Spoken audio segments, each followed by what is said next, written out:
Nabali ang poste ng kuryente sa lakas po ng pagkakasalpok ng isang SUV sa Camarines Norte. Naipit naman ang driver ng isang bus na sumalpok sa truck sa Camarines Sur. Ating saksiyan.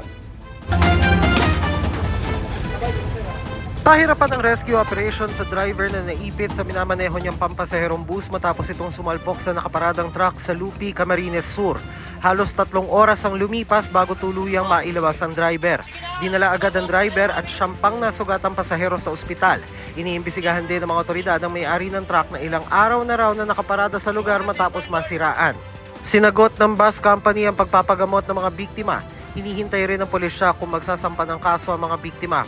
Hagip naman sa CCTV ang pagsalpok ng SUV sa lumang poste sa Labo, Camarines Norte. Sa lakas ng pagkakabangga, naputol at bumagsak ang poste. Nakaligtas naman ang driver. Nahuli cam din ang salpukan ng motorsiklo at kotse sa kahabaan ng National Road sa Batangas City. Sa lakas ng impact, tumilapon pa ang rider. Yung kotse ay kumain ng linya at may posibilidad na pwede siyang napaidlip, kaya siya nag-swerve doon sa opposite lane niya.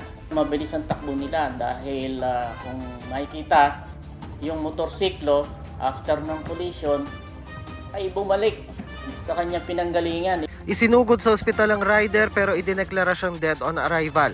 Sugatan naman ang driver ng kotse. Sinisika pa ng GMA Regional TV Balitang Southern Tagalog na makuhanan ng pahayag ang mga kaanak ng driver ng kotse at rider pero nag-usap na raw ang dalawang kampo. Sa kuha naman ng CCTV na ito, makikita ang pagdaos-dos ng isang motorsiklo sa Mangaldan, Pangasinan. Humandusay pa sa kalsada ang 16 anyos na rider na namatay sa disgrasya.